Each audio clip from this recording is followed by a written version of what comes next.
push to keep domestic violence victims safe. Now, we first told you yesterday when Rachel Kerr was killed in a murder-suicide by her estranged husband, who repeatedly violated a restraining order. Action Jack State local government reporter Jake Stofan is live downtown. And Jake, often an injunction does little to protect victims. Yeah, and after we ran that story last night about the murder-suicide situation, a local victim of domestic violence and stalking reached out to us wanting to share her struggles trying to get protection orders enforced. And we showed her this new Florida bill, and she says she does believe it can make a big difference for people in her situation. Tammy Albrecht says she's a victim of domestic violence and stalking. It all started just days after moving in with her former fiance. By day 5, I ended up fleeing with nothing but the clothes on my back because there was an incident where he had me against the wall and ended up basically, I guess it's called strangulation. Since then, Albrecht got at least 2 protective orders against her former fiance, but she claims those orders only escalated his stalking behaviors.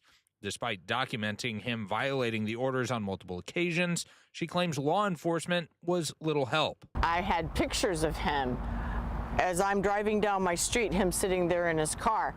And I called the police immediately, and they had a witness. They said, yeah, I saw him, he was there.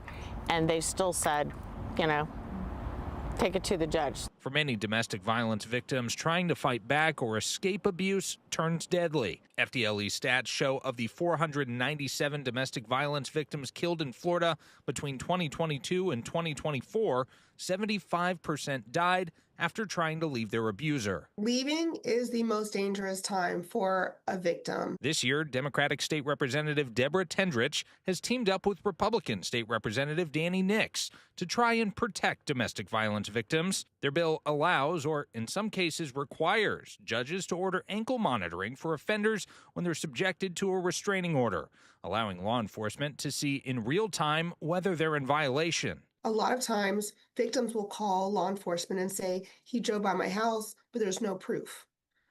And so this would actually allow the proof within the GPS monitor to add additional accountability to those actions as well, to add that layer of protection for the victims. The bill also creates escalating penalties for repeat domestic violence offenders, elevating the offense level for each new offense all the way up to a capital felony carrying a life sentence. We needed teeth to be put into this to where we can do our best to limit, moderate, and shrink what we've got going on in this space. Albrecht believes the changes would make a huge difference for victims like herself, giving victims peace of mind and acting as a deterrent for abusers. And it's not going to be up to the woman to have to prove that she's being stalked, that he's violating the injunction.